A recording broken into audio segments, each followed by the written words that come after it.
Hi friends, welcome to Titan Max Tamil. இப்போ நம்ம 9th ஸ்டாண்டர்டில் ஃபஸ்ட்டு சாப்டர் பார்த்துட்ருக்கோம். அதில் பயிற்சி 1.2 செகண்ட் சம்மில் என்ன கொடுத்துருக்காங்கன்னா, பின்வரும் கணங்களில் முடிவுறு கணம் எவை, முடிவுறா கணம் எவை என கூறுக அப்படின்னு கொடுத்துருக்காங்க. ஃபஸ்ட்டு முடிவுறு கணம்னா என்னென்னா, எந்தெந்த கணத்தில் இருக்கிற உறுப்புகள் எல்லாத்தையும் நம்மளால் எண்ண முடியுதோ அதெல்லாத்தையும் நம்ம முடிவுறு கணம்னு சொல்லுவோம். முடிவுறா கணம்னா என்னென்னா, எந்தெந்த கணத்தில் இருக்கிற உறுப்புகளெல்லாம் நம்மளால் எண்ண முடியலையோ அதெல்லாத்தையும் நம்ம முடிவுறா கணம்னு சொல்லுவோம். இப்போ ஃபஸ்ட்டு என்ன கொடுத்துருக்காங்கன்னா, x தமிழகத்தில் உள்ள மாவட்டங்களின் எண்ணிக்கை. இப்போ தமிழகத்தில் உள்ள மாவட்டங்கள் எத்தனை இருக்குன்ட்டு நம்மளுக்கு தெரியும். 38 மாவட்டங்கள் இருக்குது. இதை நம்மளால் எண்ண முடியுது. அதனால் இது ஒரு முடிவுறு கணம்.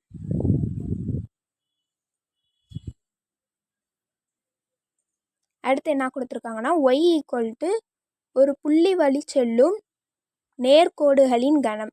இப்போது ஒரு புள்ளி இருக்குன்னா அது வழியாக எண்ணற்ற நேர்கோடுகள் செல்லும். நம்ம எங்கிட்டிருந்து வேணாலும் கோடுகள் போட்டுக்கலாம். அதை நம்மளால் எண்ணவே முடியாது. அதனால் இது முடிவுறா கணம்.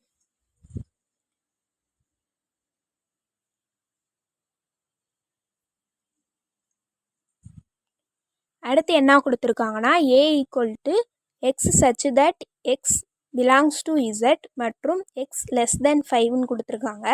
zனா என்னது? முழுக்கள். அப்படின்னா நடுவில் 0 இருக்கும். இந்த சைடெல்லாம் 1 2 3 4ன்னு பாசிட்டிவ் நம்பர்ஸாக போகும். இந்த சைடெல்லாம் -1 -2 -3 இப்படி போகும். இப்போ ஏல என்ன கொடுத்துருக்காங்கன்னா, x less than 5ன்னு கொடுத்துருக்காங்க. அப்படின்னா இந்த சைடு எழுதும் போது 0 1 2 3 4 லெஸ் தேன்னு கொடுத்துருக்கனால 5 சேர்க்க தேவையில்லை. அதோட க்ளோஸ் பண்ணிக்கலாம். ஆனால் இங்கிட்ட மைனஸ் சைடு எந்த கண்டிஷனுமே கொடுக்கல. அப்போ -1 -2 -3 எப்படியே போயிட்டே இருக்கும். அது நம்மளால் எதளவு போகுன்றது சொல்ல முடியாது. அதனால் இது ஒரு முடிவுறா கணம். அடுத்து b is equal to x such that x squared minus 5x plus 6 is equal to 0, x belongs to n இருக்கு. x ஒரு இயல் எண்ணுன்னு சொல்லிட்டாங்க. இப்போ நம்ம x கண்டுபிடிக்கணும். x squared minus 5x plus 6 is equal to 0. இதை நம்ம ஃபஸ்ட்டு காரணிப்படுத்துதல் முறை மூலமாக கண்டுபிடிக்கலாம். இது எந்த ஃபார்மேட்டில் இருக்குன்னா, ax squared plus bx plus c = 0. இந்த மாதிரி இருந்துச்சுன்னா என்ன பண்ணணும்னா, ஏசியை ஏசின்றதை 2 நம்பரை கூட்டினா நம்மளுக்கு பி கிடைக்கணும். 2 நம்பரை மல்டிப்ளை பண்ணோம்னா நம்மளுக்கு ஏசி கிடைக்கணும். அந்த மாதிரி பண்ணணும். இதில் பி -5, ஏசி என்னது? எக்ஸ் ஸ்கொயருக்கு முன்னாடி எதுவுமே இல்லை. அப்போ 1 இருக்குன்ற அர்த்தம். 1 × 6 6.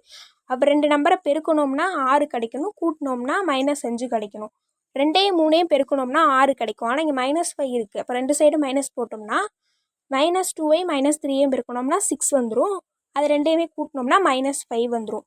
அப்போ x - 2 x - 5 3 = 0.